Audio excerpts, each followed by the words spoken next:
Hello, my friend. The world of magic, filled with legends and ancient tales, is opening its gates once again. Tonight, in the Gryffindor dormitory by the crackling fireplace, I will share another story with my friends. Join us, for the magic is about to come alive.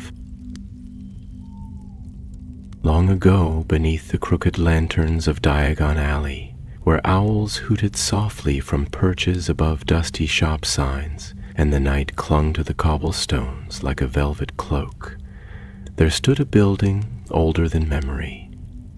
Gringotts Wizarding Bank, built of white stone, guarded by goblins, and filled with secrets even the Ministry dared not pry into. But beneath its marbled floors and glittering vaults lay a deeper truth, one hidden behind iron gates and ancient spells. It began, as many stories do, with something going missing. A cold wind curled through the corridors of Gringotts that night. It was long past closing, and not a single wizard lingered within the great white halls.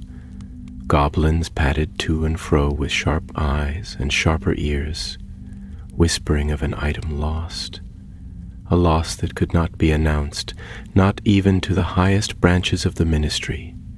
For what was taken did not merely shimmer with enchantment. It had the power to alter time itself, the looking glass of Theron, to an oval mirror, no larger than a school book, framed in silver roots that twisted like ivy. The glass did not reflect your face, but your fate, or so it was believed. But fate, as the goblins knew too well, was no simple thing to gaze upon. And the glass had vanished. In the quiet of the bank's deepest level, a high-ranking goblin named Gorbindel inspected the empty stand where the artifact had rested for centuries. No magic could have breached this vault, he growled, running clawed fingers over the scorched stone, unless it was already inside. That was the true danger. If the looking glass had been taken from within, it meant one of their own, a goblin, cursebreaker, or employee, had betrayed them. We will not involve the Aurors, Gorbindel declared in the hush of the vault chamber, surrounded by grim-faced goblins. We must find someone with no ties, no loyalties, someone expendable. And so it was that Cassia Bell received the letter. She was in a cramped flat in Nocturne Alley, lighting a single candle against the damp. Her wand lay snapped on the mantel, officially broken by order of the Department of Magical Accidents and Catastrophes. Unofficially, she'd broken more than one law in her final year of employment. She was a curse-breaker who'd refused to follow rules, and she'd paid the price. When the letter arrived, delivered by a goblin courier in midnight robes, Cassia hesitated. She held the thick parchment, heavy with the Gringotts seal, and felt the faintest thrill stir in her chest. The message was simple: we are in need of your particular talents. One night, no questions. Payment triple your weight in galleons. If you refuse, burn this letter. If you accept, be at Gringotts before the final bell. G. She should have burned it. She knew better, but the scent of old magic clung to the parchment, the kind of magic she hadn't felt since her training days in Egypt, prying secrets from cursed tombs, laughing in the face of doom with a wand in one hand and a dragonbone knife in the other. And so, before the final bell of midnight tolled, Cassia stood once more beneath the marble columns of Gringotts, cloak drawn tight against the rain, boots tracking puddles across the bank's gleaming floor. They led her in silence. 2 goblin guards in black armor, and brought her deep beneath the main halls, past the dragon gates, past the ordinary vaults, deeper still, into levels untouched by even the oldest Gringotts ledgers. There, in a dim chamber lit by enchanted lanterns, waited Gorbindel, and another figure, shorter with eyes that glinted like wet stone. This second goblin bore a map rolled beneath one arm, and a long scar curling up one cheek like a serpent's tail. "Pasha Bell," Gorbindel said, his voice grave. "You will accompany Grizzlehook into the catacombs. You will retrieve what was taken. No spells will work in the lowest levels. Only wit, steel, and what you carry within." Kasha raised her brow. "You brought me here for a treasure hunt in a maze where magic fails?" Gorbindel didn't blink. "The looking glass of Lara is more than a treasure. It is an object of prophecy, of fate. If it is used, the course of our world may change. It must be recovered." Cassia turned to Grizzlehook, who gave her the smallest of nods. She caught a glint of something beneath his cloak. A blade, finely made and goblin wrought. He wasn't just a guide. He was a fighter. Perhaps even an assassin. "Lovely," she murmured, straightening her gloves. "And here I thought I'd be having a quiet evening." With a final glance at the towering vault doors, the pair stepped onto a waiting cart. It jerked forward with a screech, plunging into darkness, rails hissing like serpents. Wind rushed past as ancient signs flickered by, glowing in goblin script, warning of beasts and traps and time-cursed vaults. Cassia leaned close to Grizzlehook. "You know who took it?" The goblin did not turn. "I know who wants it, and that is worse." The cart screeched to a halt. Before them stretched a wide platform, its stones cracked with age, and beyond it loomed a gate made not of metal, but of glass, thin and glimmering, yet unbroken. Grizzlehook stepped off first.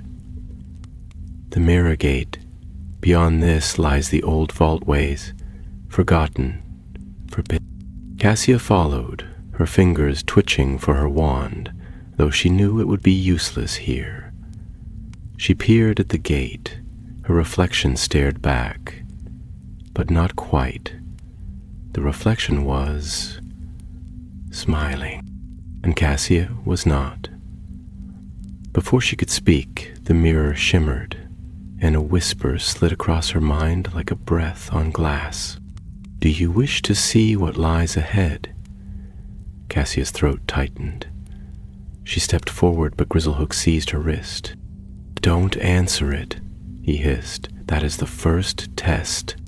Then, with a silent spell carved in the air by goblin fingers, the gate swung open. Darkness yawned before them, and so the descent into the forgotten levels of Gringotts began, not just in search of a stolen artifact, but of something far more dangerous. The truth, and in the vaults below, truth was a weapon sharp enough to cut through fate itself. The tunnel beyond the mirror gate was narrow and ancient, built from rough-hewn stone blocks slick with centuries of damp. The air was colder here, and heavy with a strange metallic scent, like rust and old spells long since faded. Cassia kept her steps light, careful not to slip on the moss that grew along the floor. Her fingers brushed the wall as they walked, tracing runes so old she didn't recognize their script. Grizzlehook led without speaking, his lantern casting long, flickering shadows along the walls.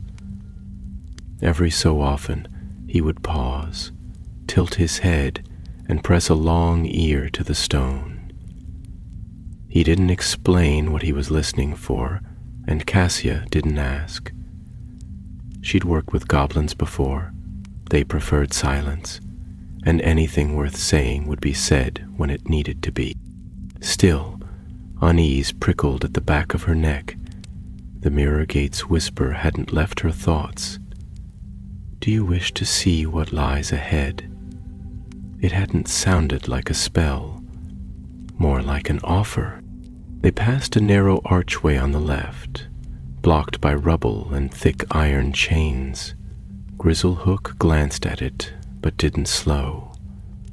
Cassia caught a glimpse of something beyond the debris, an old statue, broken at the waist, and the faint glint of gold on the floor. "What was that vault?" she asked. Grizzlehook didn't look back. Vault 13, sealed after the cataclysm of dust. Kasha frowned. That was a myth. The vault that crumbled on its own? The vault that ate itself, Grizzlehook said shortly. Magic folds in on itself sometimes, badly stored, poorly contained. Magic left alone too long begins to change. It becomes hungry. They walked on. The path dipped downward, and the temperature dropped further. Their breath now fogged in the lantern light. Strange echoes crept along the corridor. Soft skittering sounds, as if small things moved just out of sight. Grizzlehook came to a sudden stop. Before them, the tunnel split in 3. Cassia stepped forward, examining each path. The leftmost was narrow and steep, leading into a deeper gloom. The middle was wide and even, marked with symbols she couldn't read. The right path shimmered faintly, as though the air itself were rippling. "Which one?" she asked. Grizzlehook crouched, drawing a dagger from beneath his cloak. He pressed the blade to the stone floor of each tunnel in turn, murmuring under his breath. When he reached the right-hand path, the dagger hissed, its metal turning black. "Not that one," he muttered, already moving toward the middle. Cassia followed. "What was it?" "Mirage magic," he said. "A defense. Some vaults are protected by illusions. You walk forward thinking you're safe and never stop falling. And the left? Real, but cursed. So only the middle isn't trying to kill us. Good to know." Grizzlehook didn't smile, but she thought she saw the faintest twitch at the corner of his mouth. As they moved down the central path, the walls began to change. No longer rough stone, but smooth, polished surfaces etched with intricate carvings. Scenes of goblin wars, treasure hoards, and dragons bound in chains. Cassia recognized the style. This was old goblin magic, the kind practiced before they allied with wizards. The images weren't just decoration. They were wards. They reached a large door carved into the wall ahead. It bore no handle, no hinges. In the center was a single gemstone, an opal, milky white and swirling faintly from within. Grizzlehook held out a hand. "The Vault of Echoes. This is where the trail leads." Cassia eyed the door. "No visible lock, no spells I can use, and I'm guessing it doesn't respond to polite knocking. You open it by speaking truth," Grizzlehook said. "That's the price of passage. The vault only opens to honesty." Cassia raised a brow. Whose truth? Yours. She stepped closer, considering. So I just tell it something true? It must be a truth you've never spoken aloud. Something buried.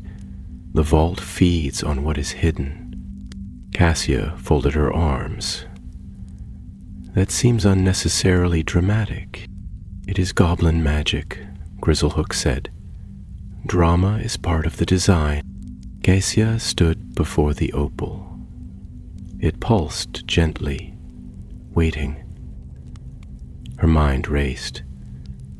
What truth could she offer that she'd never spoken? And one strong enough to impress goblin-crafted wards? She thought of her dismissal from the ministry, of the accident they'd blamed her for, the curse that had destroyed half a building during a routine extraction. She'd said it was unstable magic, that she'd done everything right. But she hadn't. She leaned in close, her voice a whisper. I didn't lose control of the curse. I pushed it. I thought I could master it, and I was wrong. The opal flared white, then faded. With a low rumble, the door sank into the floor. Grizzlehook stepped past her without a word, but there was a flicker of something in his eyes. Respect, perhaps, or simply understanding. Either way, Cassia said nothing more. The chamber beyond was circular, with a high domed ceiling and 3 smaller doors leading off into the dark. In the center stood a pedestal, and atop it, a box. The box was plain, made of black iron and sealed with 4 silver clasps. No magic radiated from it, but Cassia's skin prickled all the same. She approached it slowly. Is that it? Grizzlehook nodded. A decoy vault. The real glass was stored deeper, but this box held the last tracking stone. It will show us where the glass was taken. Cassia opened the clasps carefully, revealing a velvet-lined interior. A small crystal, clear as ice, lay within. The moment she touched it, a vision burst into her mind. A long hall lined with statues, each holding a sword, and at the far end, a mirror resting upon a stand of bone. But the vision twisted. One of the statues moved, turned its head, and smiled. Cassia dropped the crystal, heart pounding. Grizzlehook picked it up. You saw something? A hall of statues, she said slowly, and the glass, but one of them moved. It looked at me. Grizzlehook's face darkened. The Hall of the Silent Watchers. That vault was sealed 200 years ago.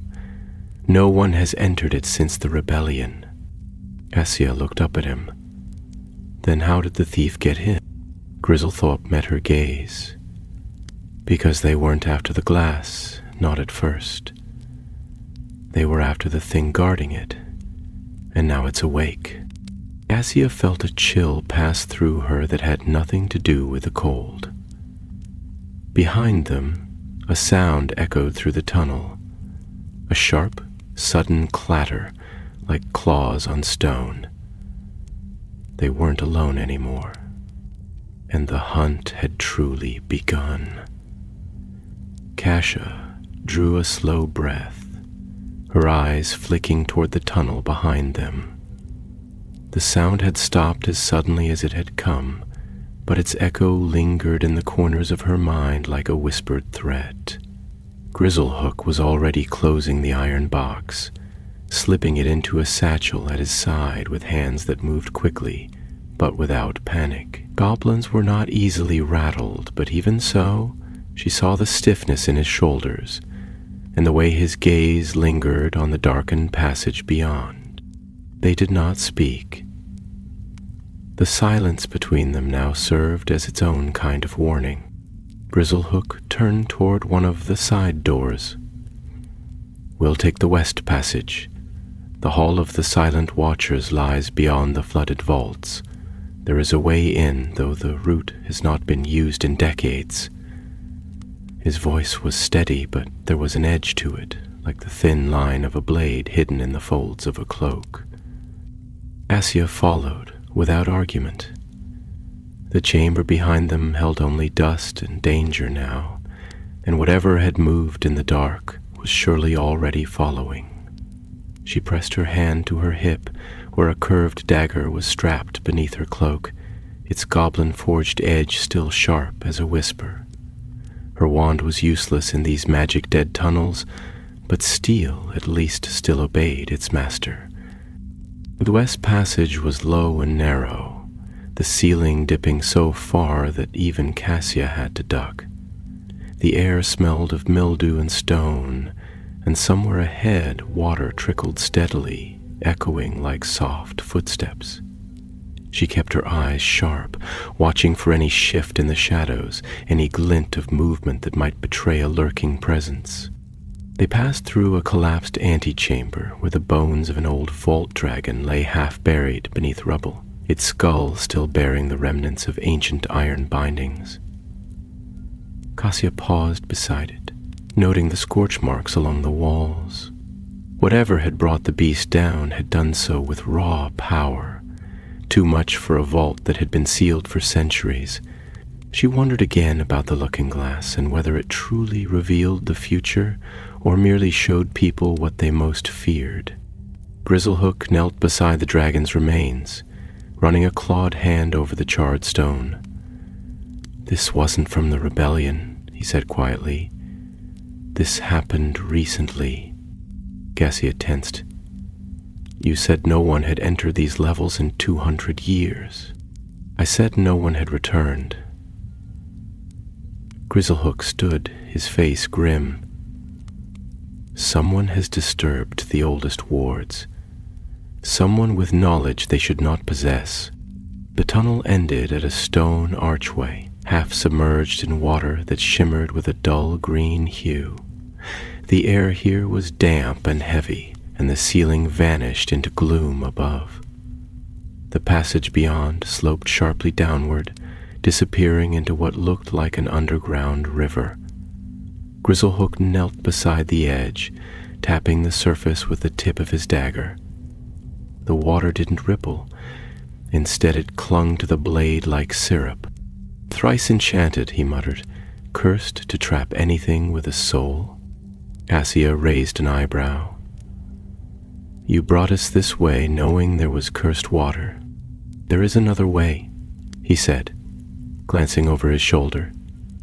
"But it takes 3 days and passes through the vault of hollow tongues. I'd rather face this." She couldn't argue with that. She'd heard tales of the vault of hollow tongues, how its walls whispered secrets you'd long since buried, and how some who entered came out babbling nonsense until their minds unraveled. Grizzlehook drew a small vial from his belt, filled with thick silver liquid. "Essence of emberroot," he explained. "Distorts the boundaries of the soul just enough to fool the curse. Drink half." He passed it to her. Cassia uncorked it and sniffed. It smelled of ash and bitter herbs. She drank without hesitation, feeling the warmth spread through her chest like fire. Grizzlehook took the rest, then nodded once. Together they stepped into the water. It was colder than she expected, and thicker too, like moving through honey. Each step felt heavier than the last, as if the water were trying to pull them under. Cassia kept her gaze forward, resisting the urge to look into its depths. Shapes moved beneath the surface, long, slow, serpentine coils that never quite broke the water, but always seemed close enough to touch. Grizzlehook led them through a stone archway beneath the river's surface, and for a moment the world tilted sideways. The current vanished, the weight lifted. They were walking on dry stone again, though the air still hung with the scent of wet iron. Beyond the arch, the corridor opened into a massive chamber lit by strange green flames that danced in mid-air. The floor was carved with spiraling patterns, like a giant eye staring up from the stone. At the far end stood a second door, taller than a troll, carved from obsidian, with no hinges and no lock. But what drew Cassia's gaze were the statues. Dozens of them lined the walls, each one carved in exquisite detail. Some wore goblin armor, others wizarding robes, and a few bore the marks of foreign lands. Scarves from the east, runes from the north, feathers from the tribes beyond the sea. Each statue held a sword, point down, and each face was expressionless, watching. The silent watchers, Grizzlehook said quietly. They were once alive, guardians of the glass. When the magic failed, they became stone, but their duty never ended. Cassia felt a chill pass through her. They turned themselves into statues? No, Grizzlehook said, his voice hard. They were turned. A punishment for failure. Now they serve forever, watching for intruders. She moved slowly between the statues, heart thudding. The pedestal at the center of the room stood empty, a fine layer of dust still clinging to its surface. The glass had been here, once, but now it was gone. And yet, something felt wrong. Too still, too quiet. Grizzlehook approached the pedestal, reaching into his satchel for the tracking crystal. As soon as he placed it down, the flame above them flared. The statues moved, not all at once, not with the smooth grace of life, but their heads turned, eyes shifted. One by one, the watchers looked down upon them, their stone hands tightening on the hilts of their swords. Cassia stepped back. Grizzlehook, I know. The crystal on the pedestal began to glow, casting a beam of light toward the northern wall. There, a crack had been carved into the stone, narrow and rough, as though someone had forced their way through recently. The FIFA went that way, Grizzlehook said, but the watchers were stepping down from their alcoves now, slow and heavy, their joints grinding like stone dragged across stone. Cassia drew her dagger. Do they bleed? No, Grizzlehook said grimly. But they break. They stood back to back as the statues advanced. The nearest raised its sword, its eyes now gleaming with a dull red light, and then the chamber erupted into chaos. The first watcher struck with terrifying speed, its stone blade whistling through the air. Cassia ducked low, feeling the rush of wind above her head as the sword passed mere inches from her scalp. She rolled to the side, came up fast, and drove her dagger into the statue's side. The blade struck with a sharp crack, but the watcher did not flinch. Instead, it turned its head slowly, eyes glowing brighter, and raised its weapon again. Grizzlehook was already engaged with another, his small frame a blur of precision and fury. His goblin-wrought dagger gleamed with a faint blue hue, and when he struck, the watcher's chest splintered in a burst of fine dust. The statue crumpled inward, pieces clattering to the stone floor. Cassia had no time to marvel. Her attacker was already upon her again. She dropped into a crouch, slashing at the legs, aiming not for flesh, but for joints. This time, the blade bit deep into the knee, and with a sharp twist, she shattered the connection. The watcher fell, crashing to the ground in a tangle of limbs and stone. It didn't rise again. More were coming, stepping down from their alcoves with dreadful purpose, and there was no end to them. Each moved with eerie silence, swords raised in identical grips, as if driven by the same mind. Cassia's heart pounded. They had no time for a prolonged fight. Through the breach, Grizzlehook shouted, his voice echoing across the chamber. Cassia nodded, already moving. She threw herself toward the cracked wall, shoving aside a half-toppled statue that reached for her with a crumbling hand. The narrow fissure in the stone was barely wide enough for a grown wizard to squeeze through, but she forced her way in, scraping her shoulders and bruising her hip as she went. Behind her, Grizzlehook darted through with practiced ease. The passage beyond was a rough tunnel, freshly carved, its walls jagged with pick marks and scorched by spellfire. Someone had forced their way into the old vault, and recently. The air was warm, damp with the scent of magic that had not yet cooled. Cassia stumbled forward, breathing hard, as stone footsteps echoed behind them. The watchers would not follow quickly, but they would follow. They ran. The tunnel curved downward in tight spirals, each step taking them further from the crafted halls of Gringotts and deeper into the forgotten bones of the earth. There were no torches here, no lanterns or guiding enchantments. Only the dull glow of the crystal Grizzlehook still carried, and the flicker of her dagger's enchanted edge. Finally, the tunnel opened into a vault, unlike any Cassia had ever seen. It was vast, larger than the Hogwarts Great Hall, and every inch of it was covered in mirrors, hundreds of them standing tall and thin, broad and squat, round, square, oval, each one framed in a different metal, some gleaming, others blackened with time. They faced in all directions, casting strange reflections that shimmered and moved even when she stood still. Light bounced from glass to glass, never settling, and in every reflection Cassia saw something off.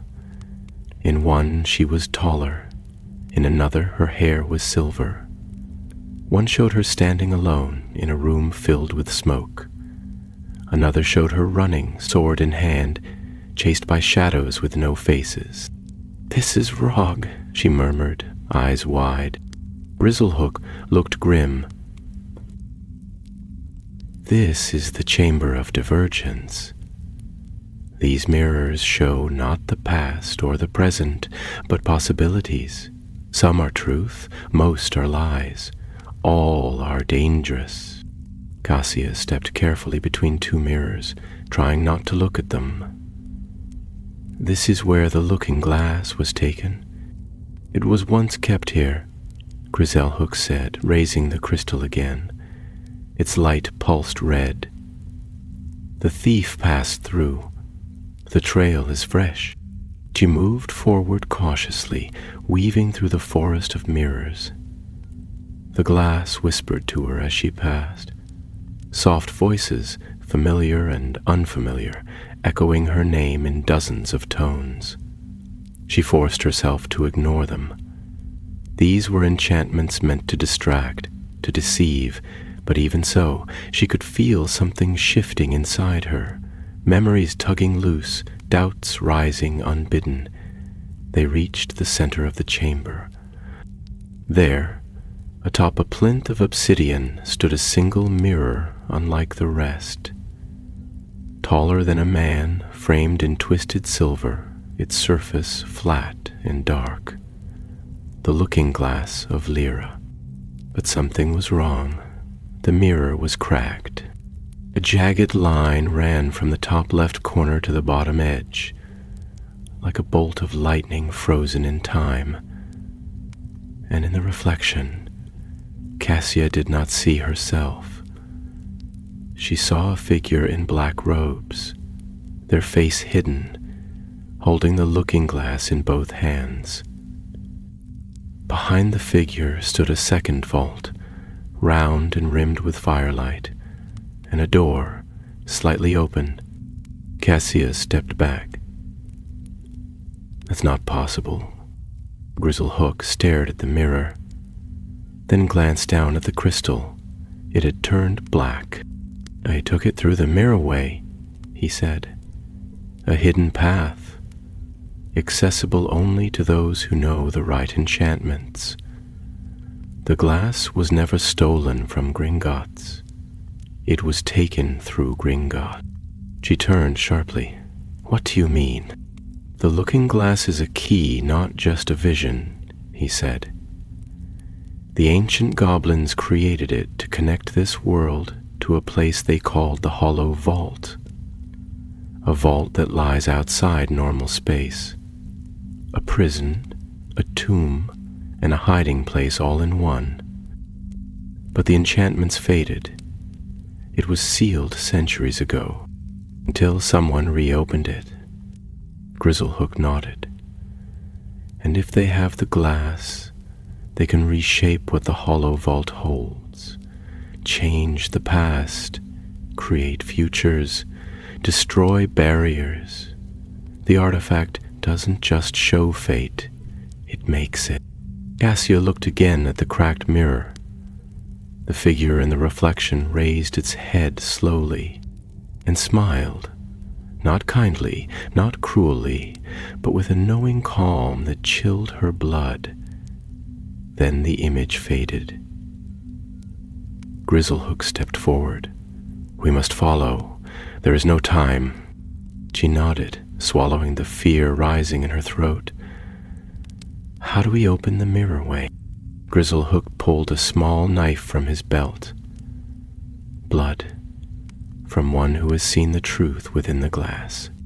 Cassia held out her hand without a word. He sliced across her palm with practiced care, and she pressed it against the mirror's surface. The crack flared white, then vanished. The glass shimmered. In the rush of cold air, the mirrorway opened. Cassia stepped into the mirror, bracing herself for the jolt of magic, for the bone-deep pull she remembered from portkeys or apparition. But the passage through the mirrorway was different. Quieter, smoother, as if she were being drawn into water without resistance. Her skin tingled, and for a moment everything went white, as though she'd stepped into fog. The ground fell away beneath her, though she did not fall. There was no sound, no wind, no sense of motion. Only stillness. Then the world reformed. She stood at the edge of a cavernous hall, vast and domed, its ceiling lost in shadow. The air was thick and stifling, heavy with ancient magic that seemed to hum against her bones. At the far end of the hall stood a great door, round, forged of deep bronze, and carved with hundreds of tiny runes that flickered with dull firelight. Around its base, the ground was scorched, and a faint heat radiated from the stones beneath her feet. Grizzlehook emerged behind her, blinking rapidly. He steadied himself on one knee, breathing hard. "This is the Hollow Vault," he said, his voice quiet but filled with awe. "We haven't set foot here in over 1,000 years." Cassia scanned the vast chamber. It reminded her in a way of the lower chambers of the ministry. Imposing, silent, built for power rather than comfort. She felt small standing there, though she would never admit it aloud. At the center of the vault stood a raised platform, and upon it 3 pedestals. Only one was occupied, and on it lay a silver circlet. No gemstones, no sigils, just plain burnished silver, shaped into a delicate spiral.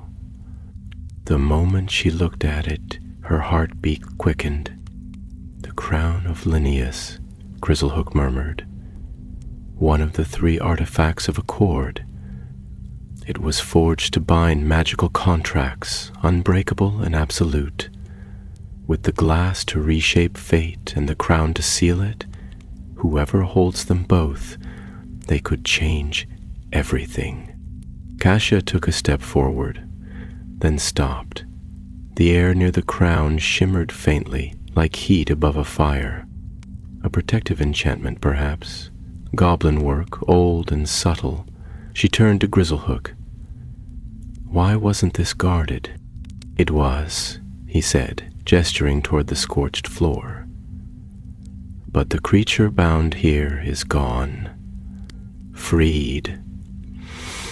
Or worse. A low hum vibrated through the chamber, as though something enormous stirred in the deep. Cassia's hand went to her dagger automatically. She could feel the presence of something watching, something just beyond the edge of sight. "We're not alone," she said. Grizzlehook nodded. "No, and we won't be for long." She crossed the hall cautiously, weaving between broken statues and the remains of what looked like a shattered archway. Symbols lined the ground, half buried in dust and soot. She knelt beside one and brushed away the grime. It wasn't goblin script this time, but something older. Elvish, perhaps, or even druidic. The rune pulsed under her touch. "It's a warding seal," she said, "meant to trap something, not protect it. Whatever they locked here, they expected it to try to escape. And now the seal's broken," Grizzlehook replied. "So either it's already gone or it's moving freely." Cassia rose. Why steal the looking glass if they already had the crown? Because the glass completes the circuit. With it, they can write the future. With the crown, they can bind others to it. There's only one piece missing. Cassia met his gaze. "What's the 3rd artifact?" "The Blade of Rest," Grizzlehook said, his voice low. "A weapon that can sever fate itself. Hidden long ago. Some say it's been lost forever." Before she could respond, a sound rang through the hall, slow, deliberate footsteps echoing from the great bronze door. A figure stepped into view.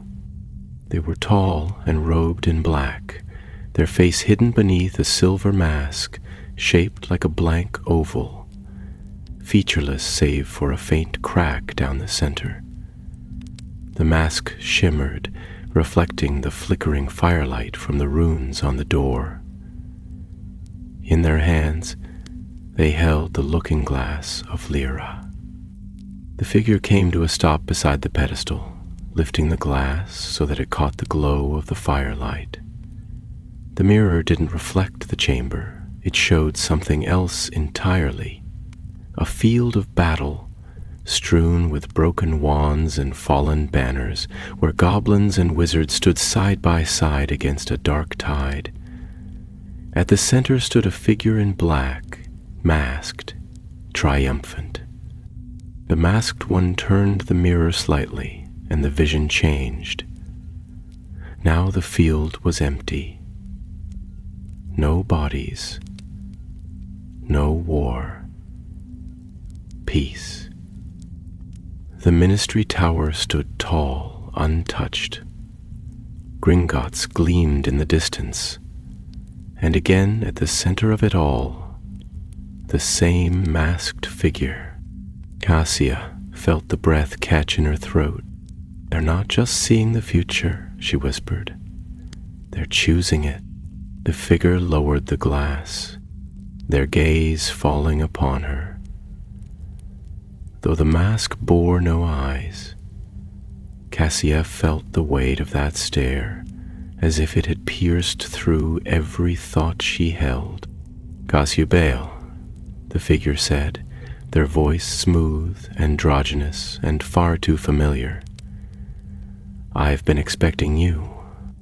She took a step forward, dagger raised, though she knew it would do little good.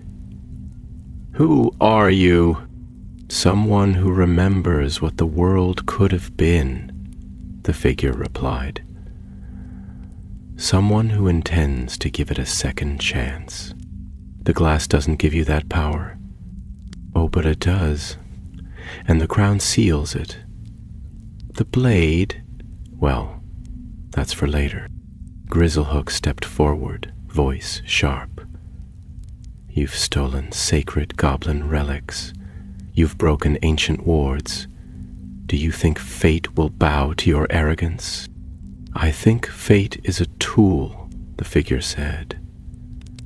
"Like a wand, like a vault, like a key, and I intend to use it." Cassia narrowed her eyes. "Who are you to decide what fate should be?" The figure tilted their head. "Someone who already has," and with a single, deliberate motion they raised the looking glass and vanished into the bronze door, which swung inward without a sound. Cassia dashed forward, but the entrance had already sealed itself shut. No sign of a keyhole, no runes to activate, only the image of the mask, now carved into the metal. Grizzlehook stood beside her, silent. "They're going to reshape the world," she said, voice tight. "One vision at a time, and they won't stop until they've remade everything." Cassia turned to him. "Then we'd better find the Blade of Rest before they do."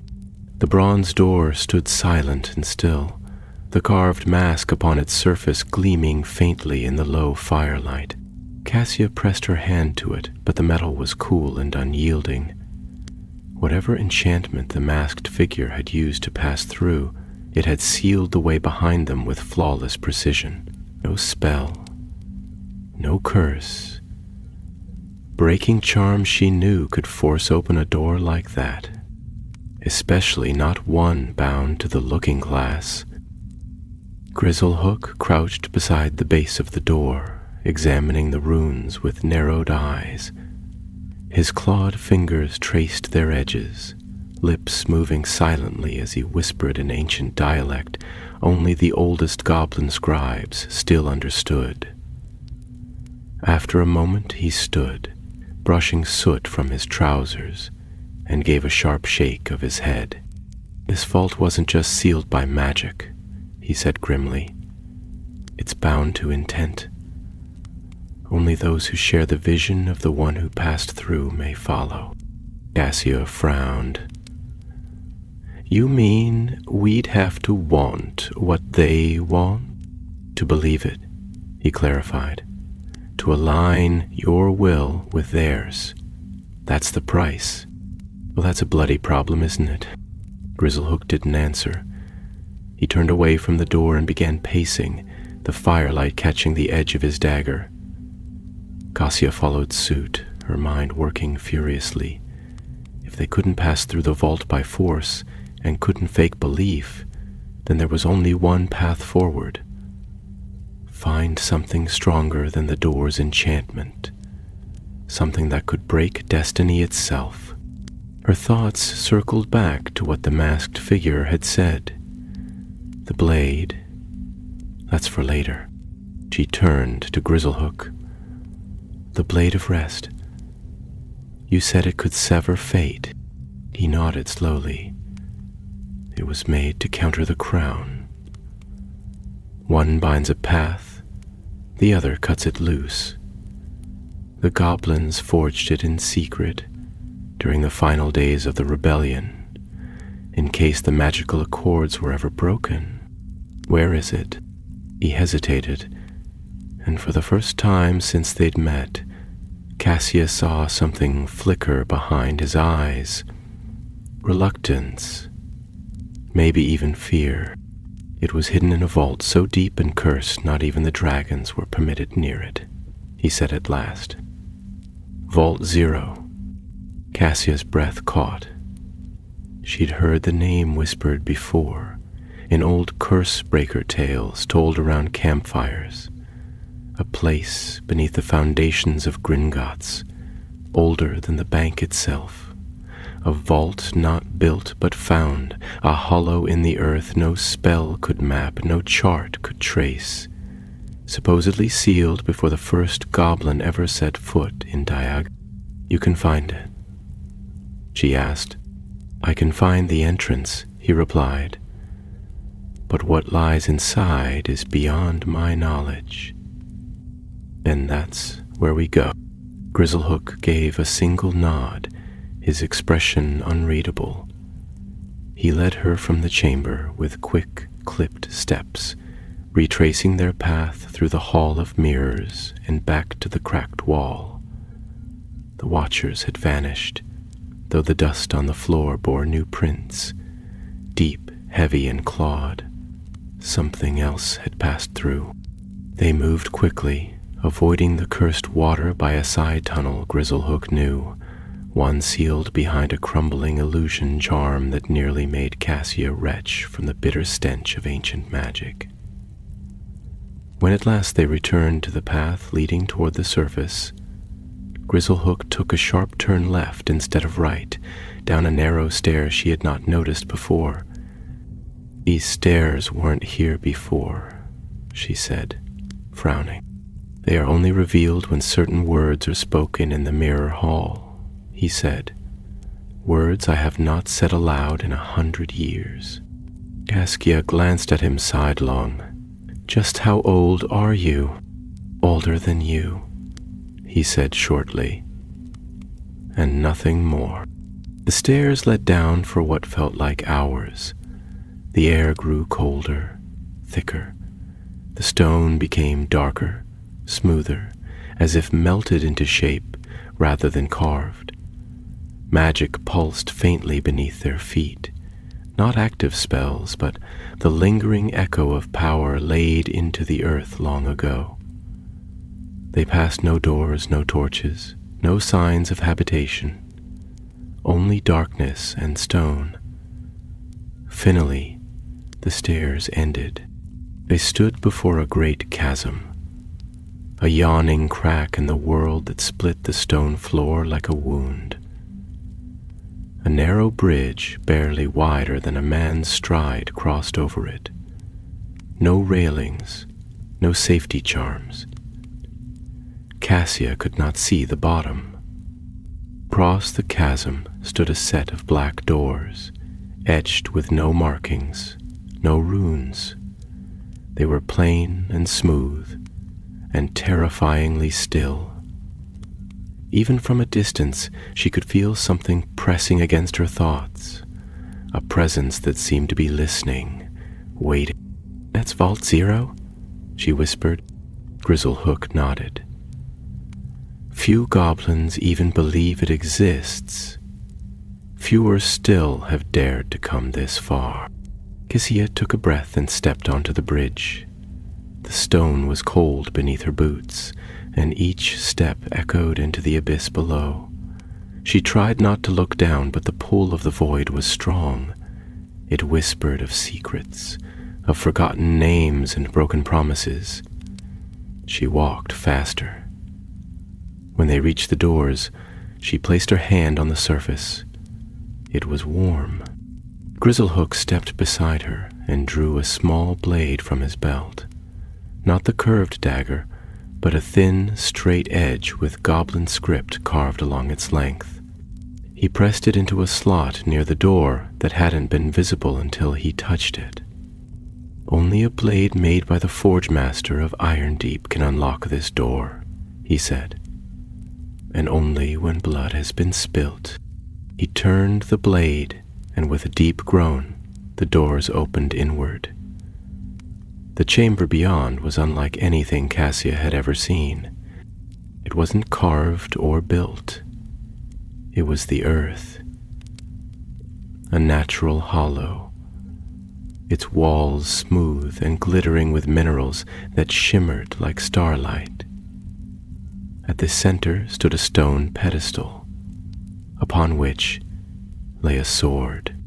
It was simple in shape, long, narrow, with a handle wrapped in faded leather and a hilt of dark silver. It bore no jewels, no flourishes, no crest, but the moment Cassia looked upon it, she knew it for what it was, the Blade of Rest. She stepped forward, and the air around the sword shifted. The pressure in the chamber deepened. Her ears rang and her breath caught. It felt as though the sword were watching her, judging her. She extended a hand. A whisper stirred, not from the walls, but from inside her own mind. "Will you cut the thread?" She hesitated. The sword asked no oaths, demanded no answers. But the question lingered. Grizzlehook stood back, watching.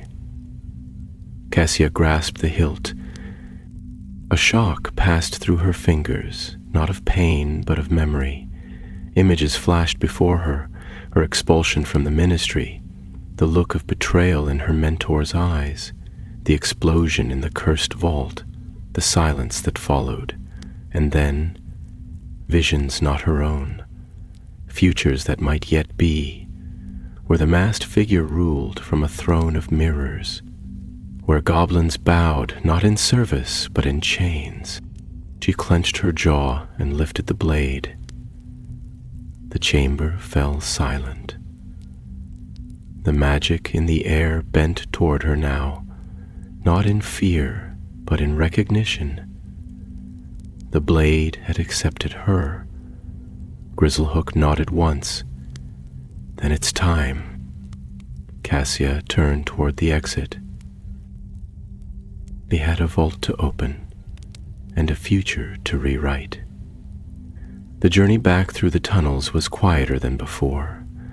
The air held a tautness, like the final moments before a storm, and neither Cassia nor Grizzlehook spoke as they retraced their steps past darkened chambers and whispering halls.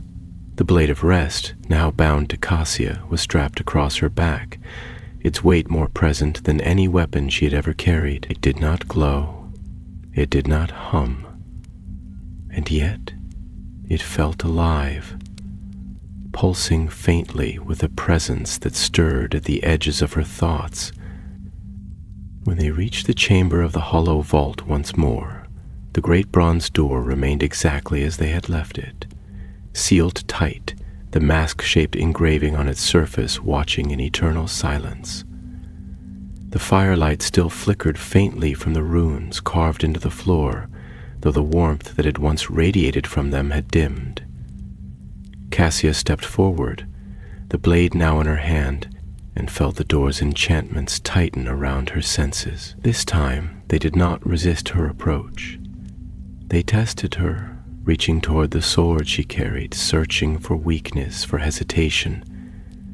She raised the Blade of Rest and pressed its point to the center of the mask.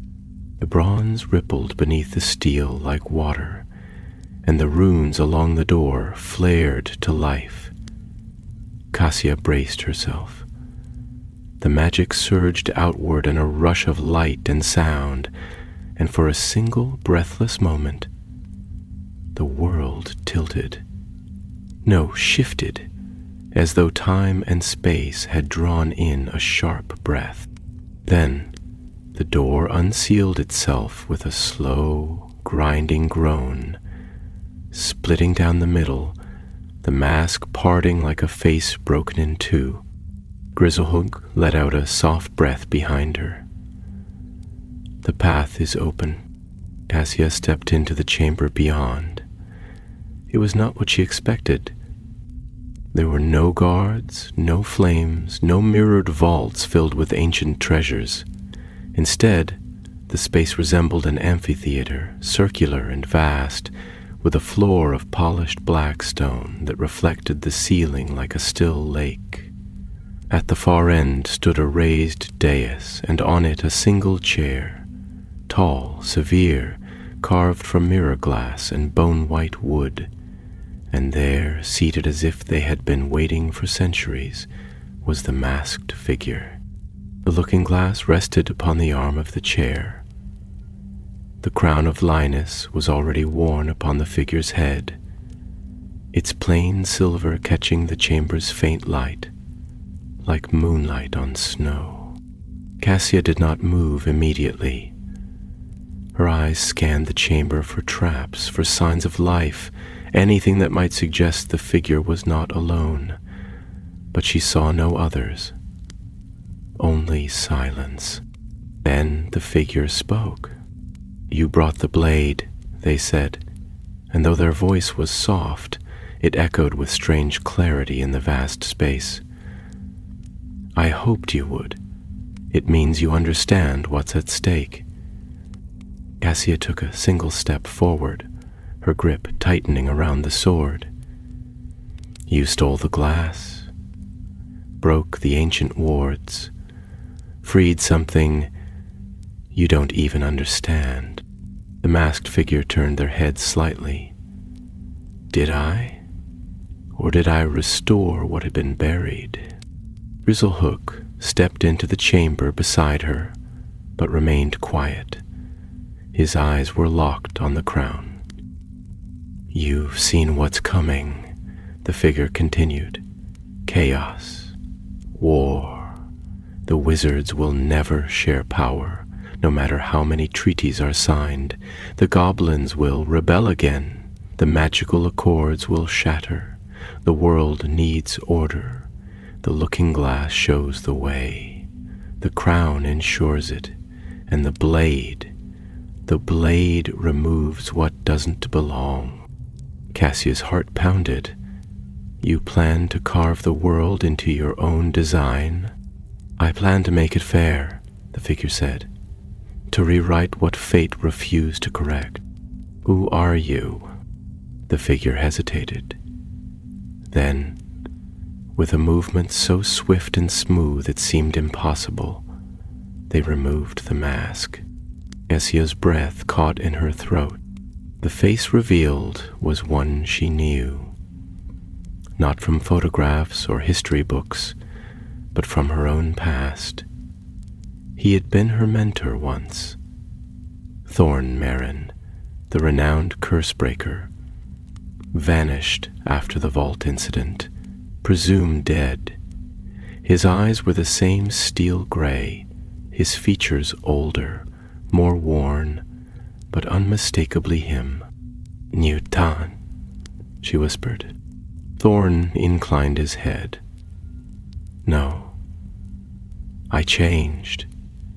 When I touched the glass that day, I saw what could be. I became what was needed."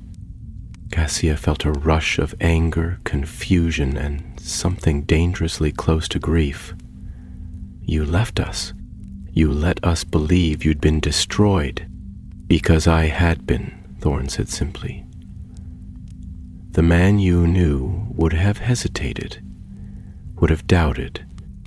This world has no place for doubt, Cassia." She shook her head. "You don't get to decide the future." "I don't," he agreed. "We do, together, with the right tools. The crown, the glass, the blade. Join me. End the cycle. No more wars. No more betrayal." His hand lifted, not in threat, but in offering. Cassia stared at it, 1,000 thoughts racing through her mind. Could it be true? Could he mean what he said? He had always spoken of restoring balance, of challenging the broken systems that governed their world. But this was something else. Something darker. There were no checks, no counsel, no wisdom guiding this hand. Only power drawn from tools too ancient to trust. She stepped back. "No," she said, her voice steady. "You're not shaping the future. You're stealing it." Thorn's eyes narrowed. Then you've chosen to fight. Cassia raised the blade of rest. I've chosen to cut the thread. For a moment, nothing moved. Then Thorn raised the looking glass, and the chamber responded. Reflections leapt to life across the black floor, showing scenes of battle, fire, ruin, visions of futures that might come to pass, their light swirling like storm clouds. Magic surged through the room, and the very air seemed to thicken. Cassia ran forward. Thorn raised a hand, and the ground split. A wave of energy swept toward her, but she leapt aside, rolling to her feet and swinging the blade in a sharp arc. The vision nearest to her shattered, the magic screaming as it dispersed. He cast again, drawing on the crown's binding power, summoning chains of light that coiled toward her, but she brought the blade down through them, severing the spell in a flash of white flame. Grizzlehook darted around the edge of the chamber, silent and precise, moving toward the throne. He would try to take the glass or the crown while Thorn was distracted, but Thorn was faster than she remembered. With a sweep of his hand, he cast a shock wave across the chamber. Grizzlehook was thrown back, striking the wall hard enough to crack stone. Cassia cried out and lunged for the throne. The blade in her hand burned with light as she brought it down toward the glass. Thorn turned, raising the artifact in one final defense. The blade met the mirror's edge, and the world went white. The explosion of light was blinding. For one long moment, Cassia felt nothing. No heat, no sound, no weight. It was as though she had been pulled outside of time, floating in a space between breath and heartbeat. Then sensation returned with a crushing force. Her ears rang, her knees struck stone. The blade, still warm in her hand, thrummed with fading magic. When she opened her eyes, the throne was gone. The looking glass of Lyra lay in pieces across the floor. Its silver frame cracked and twisted, the mirror itself shattered into a dozen shards that no longer reflected anything at all. The air was thick with magic, wild, broken, bleeding into the atmosphere like steam rising from cracked earth. The power that had once bound the chamber had dispersed, and now everything felt hollow, unstable, as if the vault itself were holding its breath. Across the room, Thorn was on one knee, his head bowed, the crown of Linnaeus still resting crookedly atop his brow. The blast had struck him full force, and yet he lived. His robes were scorched, torn at the shoulder, and his breath came in shallow gasps, but when he raised his head, the fire in his eyes had not dimmed. "You fool," he said, his voice hoarse. "Do you have any idea what you've done?" Cassius stood slowly, sword still in hand. "I stopped you. You've severed the glass," he spat. "Do you know what that means? All the futures it held, all the paths it stabilized, they'll collapse. Magic built on those visions will unravel. There will be consequences." "There were already consequences," she snapped. "You just chose not to see them." He struggled to his feet, swaying slightly, but his gaze was steady. "I saw more than you ever could. You think this was about power, about ruling. I was trying to protect the world from what's coming. And then you should have trusted it to decide for itself." Thorn's fingers twitched, reaching for something, perhaps a wand, perhaps a spell, but the blade of rest shimmered, and the movement froze on his lips. The sword's presence was absolute now. Its magic had cut through the looking glass, through time-bound enchantments older than the vault itself, and it pulsed with quiet strength. as though daring fate to test it again. A groan echoed from the chamber walls, deep and mournful, as cracks spread along the ceiling. The destruction of the glass had destabilized more than just the visions. It had shaken the vault's very foundation. Dust rained down from above, and a long fracture ran the length of the floor, splitting the polished stone like an old scar reopened. Bristlehook stumbled into view, blood trailing from a cut above his eye. His left arm hung limp at his side, but his gaze was sharp, focused. "The vault's collapsing," he said shortly. "We have to leave, now."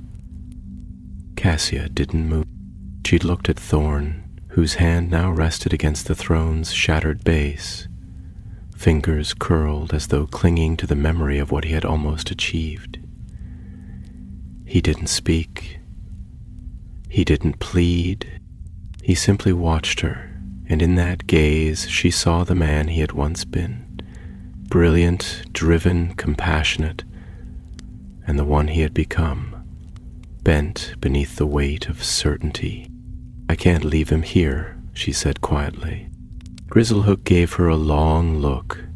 "You must." But Cassia stepped forward. "Come with us," she said, her voice steady. "There's still time." Thorn laughed once, bitter and soft.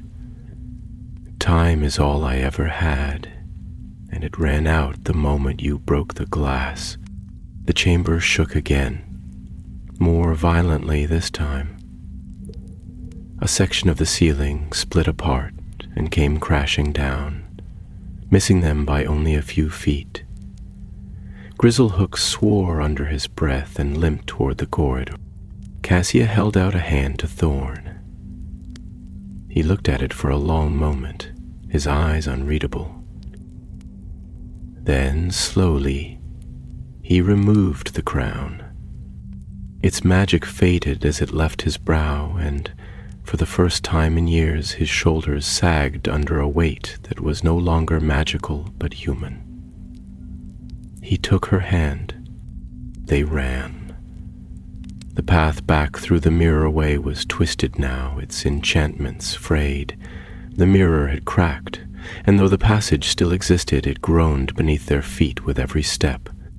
Reflections warped and shimmered around them, showing flickers of other paths. Some where the vault had never been found, others where Cassia lay dead at Thorn's feet. She ignored them. By her, the sound of the vault collapsing grew louder. Stone splintered, echoes roared, and magic spilled out like storm winds, trapped too long. When they emerged through the mirror gate once more, the entrance shattered behind them with a final crack of glass. The door sealed shut, the magic exhausted, and the path to the hollow vault was no more. Silence returned. They stood at the edge of the deep tunnel, their clothes torn, faces smudged with dust and ash. Thorn slumped against the wall, exhausted. Bristlehook stood a short distance away, rubbing at the wound on his arm. Cassia looked at them both, then at the sword still in her hand. "It's over," she said, unsure if she believed it. "No," said Bristlehook, quietly but firmly.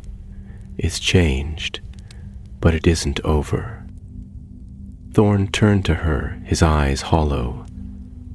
"What will you do with the blade?" She looked at it, plain, silent, yet filled with the weight of destiny. It had served its purpose, severed what needed to be broken, but its danger hadn't faded. "Return it," she said, "to a vault that doesn't exist on any map, and this time it will be guarded by more than stone." Bristlehook gave a satisfied nod. Thorn said nothing. They began the climb back to the surface. By the time they reached the upper halls of Gringotts, dawn was breaking over Diagon Alley. The great bank was still silent, the marble halls empty, the day not yet begun. Cassia stood in the entrance for a long moment, watching the sunlight touch the white stone, and for the first time in what felt like years, she breathed easily. She had come to Gringotts in disgrace, summoned by a whisper and a promise. She left it with the future intact, not written by mirrors or crowns, but shaped by choice. And though the world did not yet know it, a thread of fate had been cut that day, a thread that would never be rewoven. The Goblin Council convened in the vault of Obsidian Hours 3 days after the Mirrorway collapsed. Hidden deep within Gringotts and accessible only by a sequence of keys known to fewer than 7 living beings, the chamber was seldom used. Its stone table had not borne voices in nearly a century, and its enchanted lanterns flickered with unease, as if uncertain how to respond to the gathering of such high and grave authority. Cassia stood before the council, flanked by Grizzlehook and Gorbindle. Her clothes had been mended, but the scuffs and burns from the vault had not yet faded, and the silver blade she carried was still slung across her back, carefully wrapped in dark cloth. The goblins watched her in silence, their sharp eyes taking in every detail, her bearing, her breath, the way her fingers flexed unconsciously near the hilt of the hidden weapon. At the center of the table sat High Scribe Morgran, his beard braided in ceremonial gold thread, his robes dark and dusted with silver ash. He tapped a clawed finger against the stone, once, and the others fell into stillness. "You severed the Mirrorway," Morgran said. "You broke the looking glass." "I had to," Cassia answered. Her voice was steady. "Thorn Marin was using it to reshape the world, to bend time and magic to his will." There were no gasps, no outbursts. The goblins, unlike most wizards, were not prone to such displays, but a ripple passed through the chamber nonetheless, faint, like wind brushing ancient pages. "Do you know," Morgran said, leaning forward slightly, "how long we protected the looking glass of Lyra? How many treaties were signed in blood to keep it hidden? It was never meant to be used, only watched." Cassia met his gaze. "It was used, and left alone, it would have been used again." Grizzlehook spoke then, his tone respectful but firm. "She did what no one else dared. She bore the blade. She severed the artifact's grasp on the future. We cannot ignore that." There was silence again. Then Morgran gestured to the bundle on Cassia's back, the blade of rest. "Will you return it to us?" Cassia hesitated, not because she feared their reaction, but because the question meant more than the words implied. She knew the goblins had once forged the blade in secret as a last resort against domination. She knew they feared it as much as they respected it. To hand it back was to entrust them with its future, but also to relinquish her own control over it. She stepped forward and unwrapped the cloth, revealing the weapon in full. It gleamed faintly beneath the lanterns, its surface free of ornament, its edges impossibly clean. No blood stained it, no runes etched it, and yet it radiated power. Quiet, ancient, final. "I don't believe it belongs to anyone," she said, "but I won't keep it. Guard it. Lock it away. Forget it. The world isn't ready for what it can do." Morgran studied her for a long time, then gave a slow nod. "We will bury it," he said. not in stone nor in gold, but in a place that cannot be found, not by goblin or wizard or ghost. He raised his hand, and 2 vault keepers stepped forward. They took the blade in silence, their gloves marked with sealing sigils, and vanished down a corridor so dark that even Cassia could not see its end. When the chamber was empty again, Morgan turned back to her. "What do you seek now, Cassia Bell?" It was a simple question, but it struck her harder than she expected. In the whirlwind of the last days, she had fought to survive, to act, to stop Thorn and protect the fragile balance between the magical races. But now that it was done, now that the path she'd followed was behind her, what remained? She thought of the ministry and its endless rules, of curse-breaking work beneath desert stars, of broken vaults and broken truths, and of the man who had once taught her to read ancient scripts, now bound in magical chains beneath Gringotts' deepest halls. "I want to go," she said. "Not away, not to escape, but out, to find what's been forgotten, to learn what was hidden before even your oldest vaults were carved." Oragron's eyes narrowed with interest. "Knowledge beyond gold, that is a rare desire in this age." She shrugged. "I never liked gold much anyway." Grizzlehook gave a short huff that might have been amusement. Morgrant stood, and with his rising, the other goblins stood too. "Then go," he said, "and remember, Cassia Bell. You walk now outside the paths the glass once showed. What lies ahead has not been written." She bowed, not out of ceremony, but from a rare flicker of respect. As she left the vault of obsidian hours, the lanterns dimmed behind her. 2 weeks later, beneath a twilight sky over the highlands, Cassia stood at the edge of a windswept cliff, watching as the last light faded from the world. The wind tugged at her cloak, and her satchel was heavy with scrolls, maps, and ink-stained parchment. A new beginning, carved not from prophecy, but from choice. Somewhere, far below, a cave whispered secrets of an ancient coven long lost to memory. Tomorrow she would descend into it. Tonight she watched the stars begin to shine, not as signs, not as omens, but as points of light in a sky she would learn to read for herself. The cave lay beneath a crooked hill crowned with rowan trees, its entrance hidden behind a fall of ivy and stone, untouched for so long that even the creatures of the wild had forgotten it. Cassia crouched low as she pushed aside the thick green curtain, feeling the damp earth cling to her fingers. A faint breeze stirred from within, carrying the scent of old magic, dry, bitter, and dusted with ash, like parchment burned and left to cool. Grizzlehook stood a few paces behind her, silent as ever, though his sharp eyes flicked warily toward the trees above.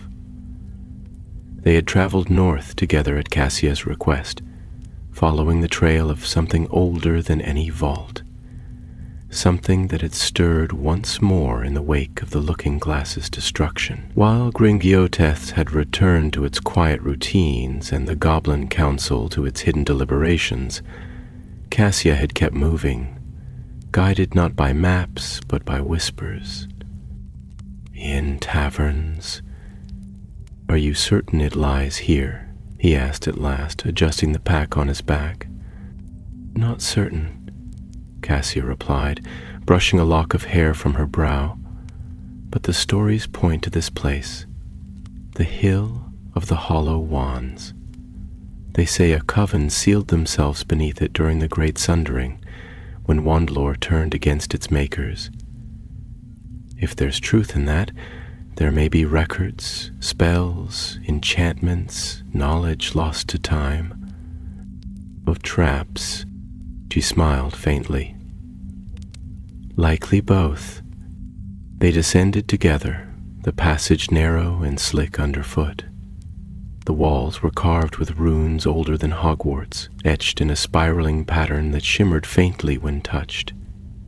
Not protective wards, Cassia noted, but bindings, as though something had been caged within. The air grew colder with every step, until their breath came in puffs of mist, and the only sound was the soft drip of water in the dark. The tunnel widened into a chamber lit by phosphorescent lichen, pale green and pulsing gently, like the breath of a sleeping thing. Along the walls stood stone shelves, each lined with scrolls sealed in wax, bottles of long-dried ink, bundles of crystal rods wrapped in cracked velvet. A stone table stood at the center, and on it, a wand unlike any Cassie had seen. Its shaft was twisted like vinewood, dark as night, with a handle of carved bone. Runes crawled along its length in gold ink that had not dulled with time. She reached for it, then paused, glancing at Grizzlehook. "In awards," he said quietly, though his stance remained tense. She lifted the wand gently. It was lighter than it looked, and warm, almost like living wood. The runes shimmered beneath her touch, and a whisper brushed the edge of her hearing. Words in a language she didn't know, and yet somehow understood. "It's a speaking wand," she murmured, "bound to memory." This wasn't a weapon. It was a vessel. She closed her eyes and let the whisper settle, listening carefully. The wand spoke not with one voice, but many, layered over one another, threads of knowledge bound into the wood like wind through a forest. She saw glimpses of witches writing spells with their blood, of wands that could weave dreams, of vaults built not of stone, but of song. And at the center of it all, a name. Imbralethanel, last of the hollow circle, whose magic had once woven the stars above the highlands. Cassia's heart beat faster. If the memory was true, then somewhere beneath this hill lay more than scrolls and tools. There lay a magic, untouched by goblin or wizard, a branch of the old world, never charted, never taught. She turned to Grizzlehook, who was now examining the shells with interest. "This is it," she said. "The start of something different." He grunted. "It is old and dangerous. The more reason to learn it." They spent hours cataloging what they found, marking symbols, preserving pages that crumbled at the edges, and sealing others too cursed to read. Cassia's hands were ink-stained by the end of it, her satchel filled with fragments of knowledge so obscure that even the Department of Mysteries had never whispered of them. But the wand she kept close, tucked into a cloth wrap beside her journal, its quiet murmuring a constant reminder that the past still held truths worth unearthing. When they emerged at dusk, the hill was still and the trees above rustled gently in the wind. Cassia stood for a moment at the edge of the world, gazing out over the high moors, their slopes cloaked in the soft purple of fading heather. Somewhere beyond, Hogwarts stood hidden in its valley. Diagon Alley bustled with its secrets, and the Ministry churned its slow machinery of control. But she no longer belonged to those halls or their promises. She belonged to the road now, to the places maps forgot, to the vaults not built but buried, to the magic that defied the rules because it had existed before the rules had ever been written. Grizzlehook watched her in silence, then gave a small nod. "We go east next," she said. There's a cairn on the cliffs near the sea. The whispers say it holds a stair beneath the tide." He said nothing, but turned toward the trail. They walked on together, the night rising around them, the stars above old and bright and waiting. The cairn by the sea was older than the stones it was built from. Cassia stood upon the cliff's edge, wind tugging at her cloak, and stared at the ring of weather-worn stones that jutted from the earth like broken teeth. The sea crashed against the rocks below, sending up cold spray that caught the fading light, turning it silver. The sky was the color of worn slate, and the air smelt of salt and distant thunder. She moved slowly among the stones, her fingers brushing their rough surfaces, noting the faint carvings half erased by centuries of wind. They were not runes this time, not the sharp lines of goblin script or the curling elegance of wandlore glyphs. These were circles and spirals, carved deep and filled with something darker than moss, something that shimmered faintly when touched. She knelt beside one stone, tracing its edge, and found a mark that made her heart stir. A small crescent shape surrounded by 7 points. "Moon sigils," she said softly. "Old ones. This cairn predates the first Concord." Grisalhug, standing just behind her, gave a thoughtful hum. "Then it is very old." She nodded, brushing hair from her eyes as the wind shifted again. The tales said it marked a stair, one that could only be found at the edge of light, where day ends and sea begins. As if answering her words, the sun dipped below the horizon, and for a single moment the cairn stones caught the dying light. Shadows twisted and deepened, casting long lines between the rocks, and in their center, something changed. The hollow opened in the ground, not with a rumble or a flash, but with the quiet certainty of magic that had waited too long to be disturbed. A ring of stone slid inward, revealing a narrow spiral stair descending into the earth, its steps wet with sea mist, its walls glowing faintly with runes of cold light. Cassia rose and drew her wand, not to cast a spell. Magic seldom worked well in places this old, but to light her path. The stair was steep, and the air turned colder with each step. It smelt of brine and something older still, an earthy, metallic tang like ancient iron or dragon bone left to rust. They descended for what felt like hours, the only sound their breathing and the distant echo of water against stone. The stairs ended in a low corridor carved from black rock, the ceiling close enough to force even Cassia to stoop. Strange markings lined the walls, not carved, but scorched, as though made by fire that had burned in deliberate, elegant strokes. Grizzlehook examined one of the symbols. This is not goblin work. It's something deeper, like it was drawn with thought alone. Cassia ran a finger over the scorch mark. "I've only seen this once before," she said, "in a vault under the ruins of Ispradin. It's mind-burnt magic, thought given heat and form. It's incredibly rare. Dangerous, too," Grizzlehook added, his voice low. "What thinks in flame does not always think kindly." They followed the corridor into a domed chamber. The floor was smooth and unmarked, but the walls bore rows of shelves carved into the stone itself, each lined with objects that shimmered with faint, cold magic. There were scrolls sealed in bone caps, vials of sand that shifted color as they passed, and a series of crystalline spheres that seemed to pulse in time with the beating of Cassia's heart. At the chamber's center stood a pedestal of rough gray stone. Upon it rested a single item.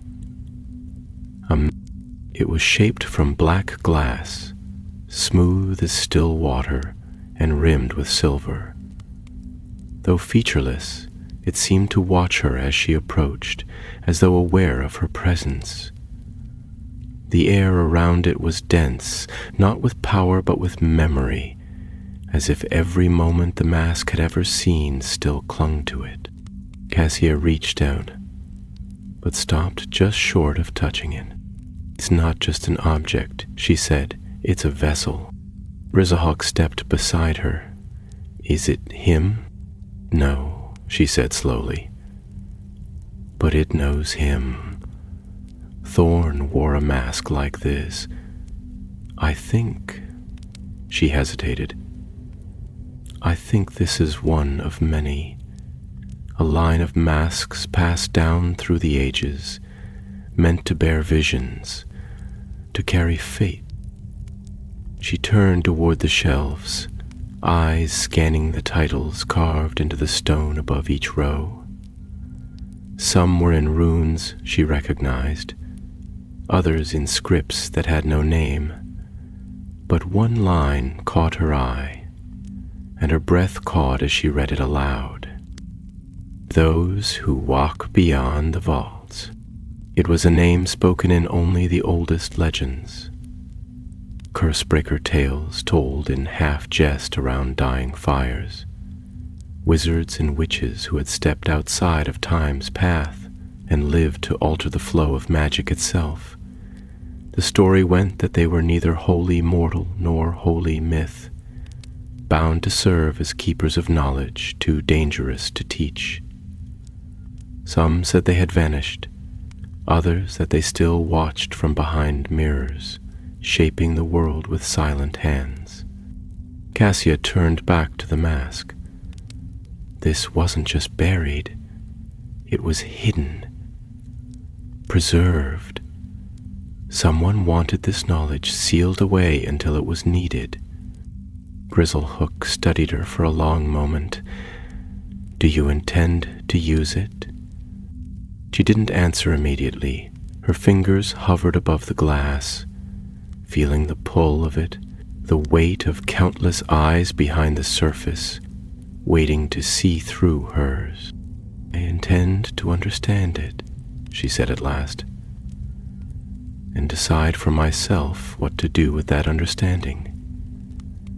Carefully, she lifted the mask. It was cool against her skin, but not lifeless. As she held it close, the runes on the chamber walls flared softly, and a low hum filled the air. Not menacing, but old, welcoming. Behind her, Grizzlehook moved to examine the shelves, collecting scrolls with the calm precision of someone used to cataloging dangerous truths. Cassia knelt by the pedestal, laying the mask gently into her satchel before rising to join him. They worked in silence for hours, gathering what they could, sealing other objects too volatile to carry. When they finally climbed back to the surface, the stars had wheeled overhead, and the sea whispered secrets to the cliffs below. Cassia stood for a moment at the cairn's edge, the satchel heavy at her side. "We've found something vast," she said, "and I don't think we're the first." "No," said Grizzlehook, "but we may be the last for a long while." She looked east, where the sky had just begun to pale with the coming dawn. "Then we'd better leave records," she said, "in case the world forgets again." He gave a grunt of approval, and they turned their steps inland, toward hills yet unexplored, and paths yet unwritten. The path through the eastern hills was steep and brambled, winding between crags of granite and low thickets of thorn, where hawks circled lazily overhead and the wind carried the clean scent of wild thyme and rain-wet stone. Cassia moved steadily, her boots caked with mud, her satchel resting heavily against her hip, filled with scrolls and relics drawn from vaults the world had chosen to forget. Grizzlehook walked at her side, his pace as tireless as ever, his sharp eyes scanning the horizon, not for threats but for signs. A stone cairn out of place, a fallen rune stone buried in grass, the flicker of enchantment, long faded but not yet gone. They were heading toward a valley untouched by roads, nestled beyond the Black Ridge fold, where an old map, hand-drawn, singed at the edges, and marked with a sigil shaped like a flame-bound quill, had pointed them.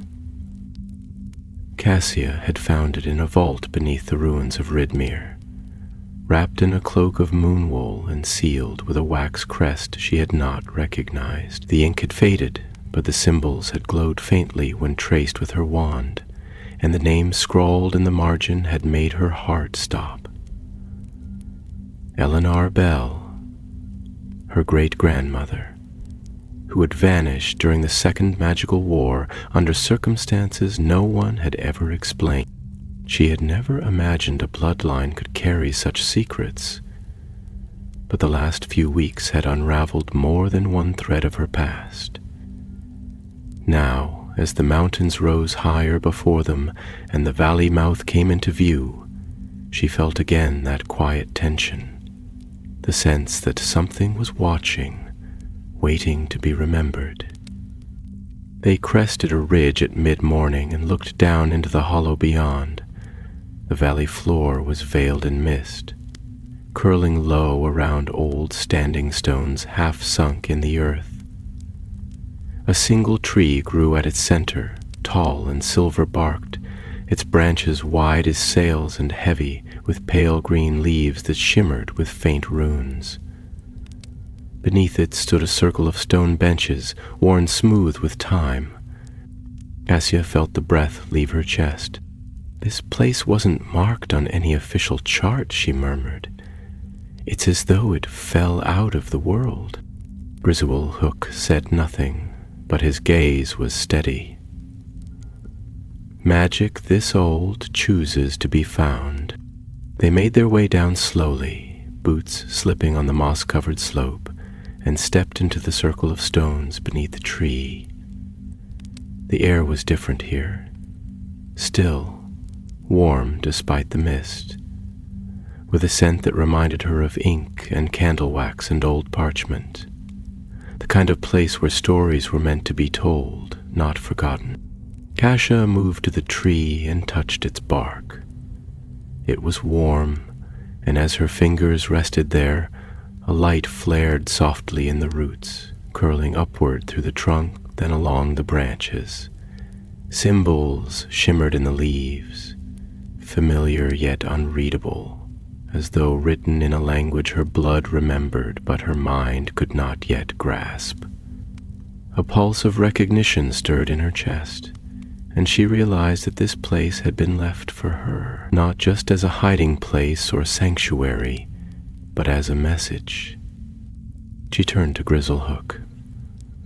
This was a refuge for those who walked beyond fate, those who broke from the threads. I think Eleanor came here when she vanished. Grizzlehook examined the ground with care, noting the runes etched in shallow rings around the benches. "These stones are memory seats," he said. "Each one holds a story, and they've been sealed until someone of the right line returns." Cassia stepped forward and placed her hand upon one of the seats. The rune beneath her palm flared to life, and a shimmer rose from the stone.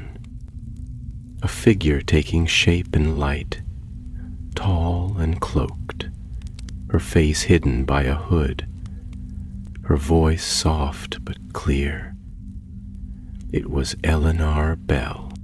"If you are hearing this," the image said, "then you carry our name.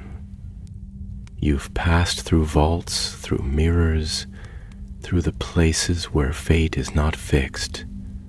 You are one of us now, one who sees that the world is not guided by prophecy or prophecy breakers, but by those willing to choose truth even when it is hard. We left these records not to bind you, but to guide you, to teach you that knowledge must never be hidden out of fear, but shared with wisdom and care. The light faded. Cassia stared at the seat, heart full, throat tight. She was one of them, one of the walkers. And now, Grizzlehook said, so are you. They spent days in the valley, recording, translating, preserving what they could.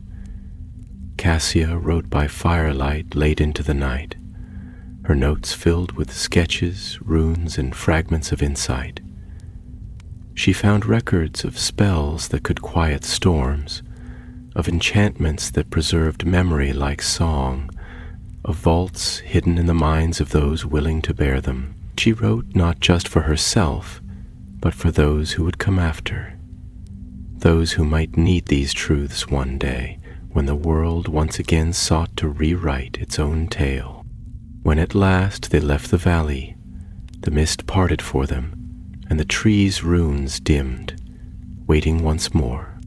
They returned to Gringotts by a secret path, entering through a side vault known only to the deepest archives.